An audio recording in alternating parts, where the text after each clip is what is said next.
अपने देश में 19 अप्रैल से 1 जून 2024 तक लोकसभा इलेक्शंस चल रहे हैं and this is the largest ever election in history.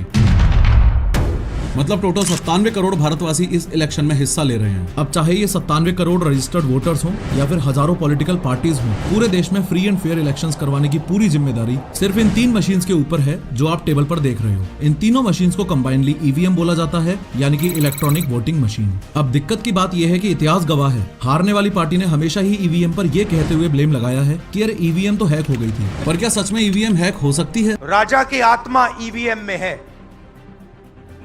सही है, सही है कि देश में बैलेट से वोट क्यों नहीं? इस सब के रिस्पॉन्स में इलेक्शन कमीशन ऑफ इंडिया के हेड यानी chief election commissioner CEC Rajiv Kumar कहते हैं, हसरतों का इल्जाम, अधूरी हसरतों का इल्जाम हर बार हम पर लगाना ठीक नहीं। ये ईवीएम कह रही है, मैं नहीं कह रहा हूं। अधूरी हसरतों का इल्जाम हर बार हम पे लगाना ठीक नहीं। वफा खुद से नहीं होती, खता ईवीएम की कहते हो। ये सब देख के कुछ सपोर्टर्स को लगता है कि बीजेपी को तो आज तक कभी ईवीएम से कोई दिक्कत हुई ही नहीं, लेकिन असलियत तो ये है कि ईवीएम हैकिंग का ढिंढोरा पीटने वाले सबसे पहले लोगों में से बीजेपी के सीनियर लीडर लाल कृष्ण आडवाणी जी भी एक थे। 2009 के जनरल इलेक्शंस हारने के बाद बीजेपी ने यूपीए पर ईवीएम के साथ छेड़छाड़ का ब्लेम लगाया था। यहाँ तक आपको इतना तो क्लियरली समझ आ ही गया होगा कि कभी भी कोई पॉलिटिकल पार्टी हार जाती है तो अपने आप को कवर अप करने के लिए ईवीएम को आगे कर देती है। लेकिन कई इंसिडेंट्स पास्ट में ऐसे भी हुए हैं जहाँ जनता को सच में ये लगा था कि भाई ईवीएम हैक तो हो सकती है। आज की इस 3D एनिमेटेड वीडियो में हम स्टेप बाय स्टेप समझेंगे कि इलेक्शन कमीशन ऑफ इंडिया कैसे ये क्लेम करता है कि ईवीएम मशीन की हैकिंग इम्पॉसिबल है। I mean, सोच के देखो, जब हमारे देश में प्राइम मिनिस्टर ऑफिस के कंप्यूटर्स तक को हैक किया जा सकता है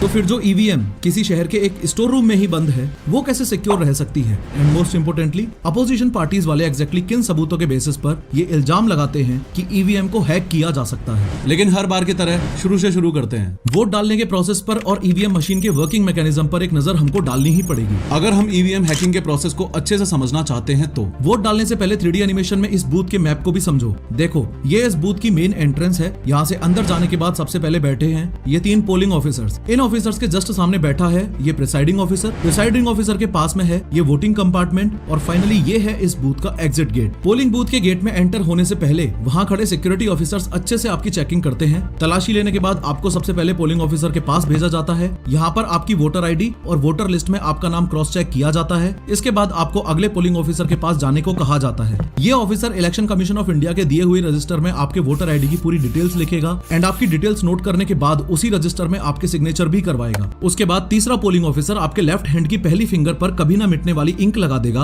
और आपको एक स्लिप भी दे देगा। उसके बाद वो स्लिप लेकर आपको सामने बैठे हुए प्रिसाइडिंग ऑफिसर के पास जाने को बोलेगा। जैसे ही आप प्रिसाइडिंग ऑफिसर के पास पहुंचते हो तो आपकी फिंगर चेक करके आपसे स्लिप ले लेगा और बॉक्स में उस स्लिप को डाल देगा। वेरिफिकेशन के बाद प्रिसाइडिंग ऑफिसर खुद के सामने रखी हुई इस कंट्रोल यूनिट के बैलेट बटन को प्रेस करेगा, जिससे इस कंट्रोल यूनिट में मौजूद ये रेड लाइट ऑन हो जाएगी। इसी के साथ वोटिंग कंपार्टमेंट में रखी इस बैलेट मशीन की भी ग्रीन लाइट ऑन हो जाएगी। बैलेट मशीन की ग्रीन लाइट का मतलब ये है कि बैलेट मशीन वोटिंग के लिए रेडी है और कंट्रोल यूनिट की रेड लाइट ये इंडिकेट करती है कि अब आप बैलेट यूनिट से अपना वोट कास्ट कर सकते हो। खैर, प्रिसाइडिंग ऑफिसर से अपना आईडी कार्ड वापस लेने के बाद यानी कि वोट डालने के लिए इस वोटिंग कंपार्टमेंट की तरफ चले जाते हो। अब वोटिंग के मैकेनिज्म को ध्यान से समझने के लिए एक बार और इन 3 मशीन्स पर नजर मार लो। इस प्रिसाइडिंग ऑफिसर के पास ये जो रखी हुई है ये कंट्रोल यूनिट है और आगे जहाँ खड़े होकर आप वोट डालते ये वाली मशीन तो बैलेट यूनिट है और ये साइड में रखी हुई मशीन वीवीपैट है। अब ध्यान से समझो, इलेक्शन कमीशन ऑफ इंडिया के मुताबिक वोटिंग का ये सारा का सारा मैकेनिज्म मास्टर स्लेव कॉन्सेप्ट पर काम करता है। इसका मतलब ये हुआ कि प्रिसाइडिंग ऑफिसर के पास में ये जो कंट्रोल यूनिट रखी हुई थी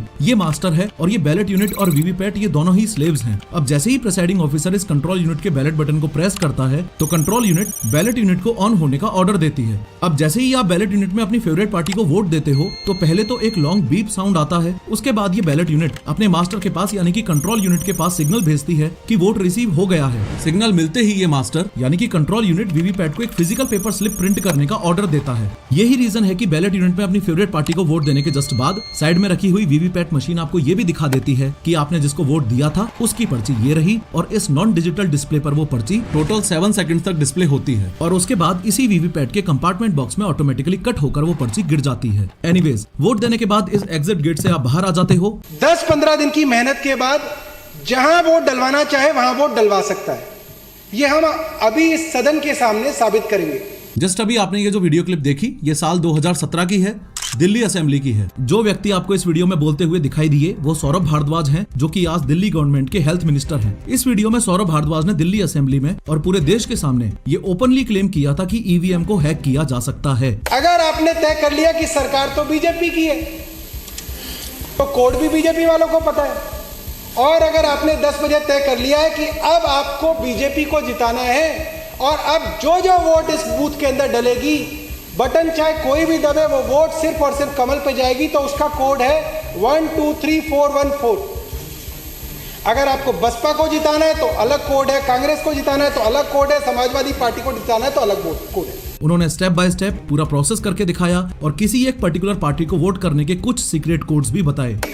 मैं बिल्कुल ये बात बता देता हूं, क्योंकि हम इस वक्त एक डेमो ये कर रहे हैं कि कैसे किसी भी पार्टी को जिताया जा सकता है या कैसे किसी भी कैंडिडेट को जिताया जा सकता है। उन्होंने ये भी बताया कि वोटिंग करते वक्त बैलेटिंग यूनिट में अपने फेवरेट कैंडिडेट को वोट देने के जस्ट बाद अगर उस पर्टिकुलर पार्टी का सीक्रेट कोड आप एंटर कर देते हो तो उस मशीन में आगे आने वाले सभी वोट्स उस एक पर्टिकुलर पार्टी को ही जाएंगे, इरिस्पेक्टिव ऑफ द फैक्ट कि आगे आने वाले लोग किस कैंडिडेट को वोट कर रहे हैं और किसको नहीं। इस पूरे मामले का सबसे शॉकिंग पार्ट ये था कि सौरभ भारद्वाज ने जो कुछ करके बताया, फाइनल रिजल्ट जब मशीन में उस असेंबली में आया तो वो भी सौरभ भारद्वाज के हिसाब से ही था, या आसान शब्दों में यूं कह लो कि ईवीएम हैक हो पा रही थी। अब सवाल सबसे बड़ा ये है कि अगर ईवीएम हैक हो पा रही थी तो इलेक्शन कमीशन ऑफ इंडिया का इस पूरी सिचुएशन पर क्या रिस्पांस था। इलेक्शन कमीशन का रिस्पांस ये था कि उन्होंने सौरभ भारद्वाज के इस इल्जाम को पूरी तरह से फर्जी बता दिया। इलेक्शन कमीशन ऑफ इंडिया ने क्लियर शब्दों में ये बात बोल दी थी कि सौरभ भारद्वाज ने जो ईवीएम मशीन यूज की है वो एक डमी मशीन है, किसी देसी तरीके से आम आदमी पार्टी ने बनवाई है। ना ही तो इलेक्शन कमीशन ऐसी मशीन को कहीं यूज करता है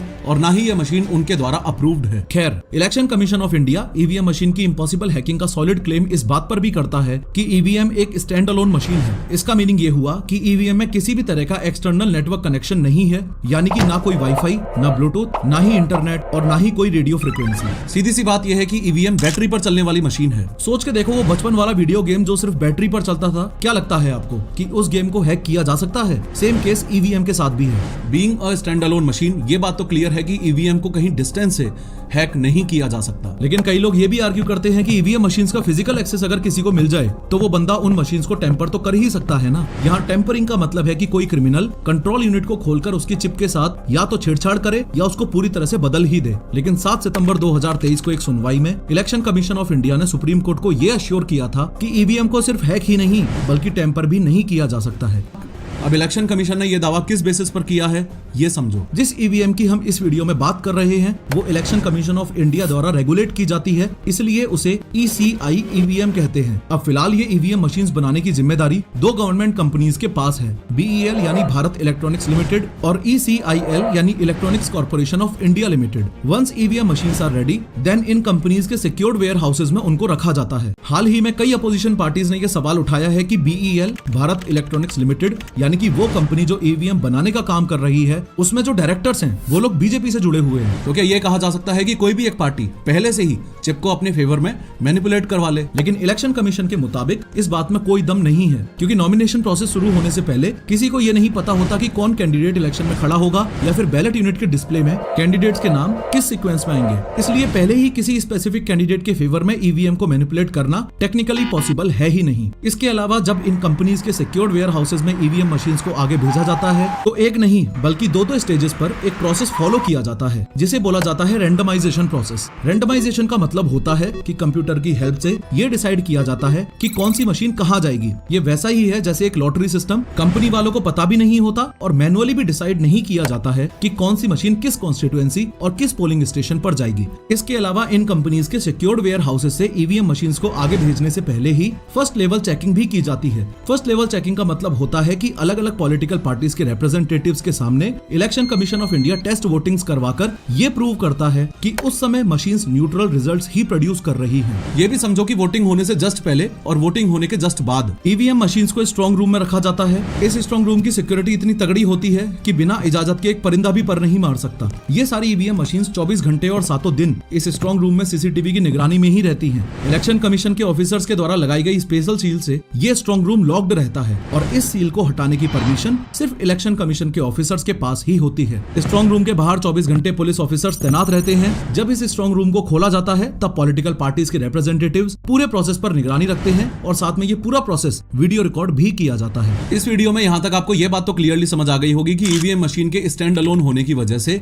उसको हैक करना पॉसिबल नहीं है और स्ट्रांग रूम एंड ट्रैवलिंग की एक्सट्रीम सिक्योरिटीज की वजह से टेक्निकली देखा जाए तो इसको टेम्पर करना भी पॉसिबल नहीं है। साथ ही ये बात भी याद रखो कि एक ईवीएम मशीन का लाइफ स्पैन 15 साल का है। अब ईवीएम का पहला मॉडल साल 1990 में शुरू हुआ था, जो कि साल 2006 में बंद कर दिया गया था। इस इलेक्शन में यानी कि 2024 वाले चुनाव में ईवीएम का M3 मॉडल यूज किया जाएगा। इस M3 मॉडल में हैकिंग और टेम्परिंग को रोकने के लिए कई सारे नए फीचर्स ऐड किए जाएंगे। इस M3 मॉडल के इन फीचर्स को थोड़ा शॉर्ट में समझते हैं। ईवीएम को हैकिंग और टेम्परिंग से बचाने के लिए इसमें एक खास सिस्टम लगाया गया है, UADM यानी कि अनऑथराइज्ड एक्सेस डिटेक्शन मॉड्यूल। इस सिक्योरिटी फीचर में ये एडवांसमेंट किया गया है कि अगर कोई कंट्रोल यूनिट को ओपन भी करेगा तो मशीन ऑटोमेटिकली डेड या डिसेबल हो जाएगी। ये बात भी ध्यान रखो कि ईवीएम की चिप वन टाइम प्रोग्रामेबल होती है, मतलब इसमें डेटा सिर्फ एक बार ही डाला जा सकता है। इसके अलावा जब आप बैलेट यूनिट का बटन प्रेस करते हो तो वो मैसेज एक कोड में कन्वर्ट होकर कंट्रोल यूनिट में जाता है। हर बार जब बटन दबाया जाता है तब एक नया अलग कोड जनरेट होता है।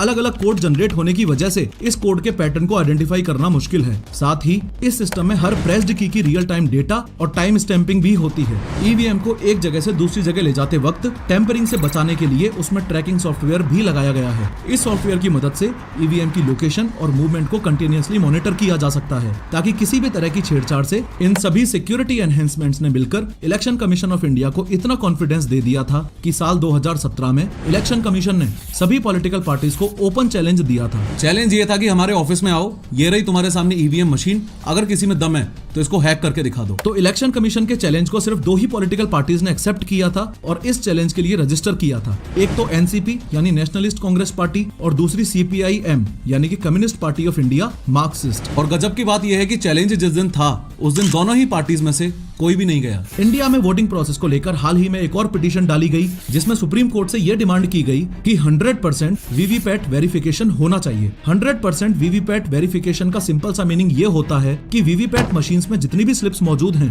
उन सभी की मैनुअल काउंटिंग की जाए और कंट्रोल यूनिट के साथ क्रॉस चेक किया जाए। करंट कंडीशन ये है कि 5% ही वीवीपैट वेरिफिकेशन किया जाता है। सुप्रीम कोर्ट ने चुनाव से 3 दिन पहले ये कहते हुए इस प्ली को डिक्लाइन कर दिया कि जितना ज्यादा ह्यूमन इंटरवेंशन होगा एरर्स के चांसेस भी उतने ज्यादा ही होंगे। उसके अलावा सुप्रीम कोर्ट ने यह भी फटकार लगाई है कि सिस्टम पे भरोसा करना होगा, इसको टेक डाउन करने की कोशिश मत करो। देश का वोटिंग प्रोसेस हम वापस 60 साल पीछे खींचकर नहीं ले जा सकते। सवाल बस अब इतना सा रह गया है कि कंक्लूजन आखिर है क्या? ईवीएम मशीन हैक हो सकती है या नहीं? कंक्लूजन ये है कि as a citizen of India ये बात आपको क्लियरली पता होनी चाहिए कि टेक्निकली ईवीएम मशीन को हैक करना या फिर उसको टेम्पर करना यानी कि उसके साथ छेड़छाड़ करना इम्पॉसिबल है। वो बात अलग है कि कोई अंदर का बंदा किसी स्टेज पर किसी पॉलिटिकल पार्टी के साथ मिला हुआ हो, उस केस में फिर भी कुछ हो सकता है। इसी चीज के बेसिस पर अपोजिशन पार्टीज ये ब्लेम करती हैं कि इलेक्शन कमीशन ऑफ इंडिया एक बाइस्ड ऑर्गेनाइजेशन बन चुकी है। हाल ही में इन अपोजिशन पार्टीज ने इस बात को हाईलाइट किया है कि इलेक्शन कमीशन एक सिलेक्टिव अप्रोच अपना रहा है यानी कि एक पर्टिकुलर पार्टी को फेवर कर रहा है। बात कभी मत भूलना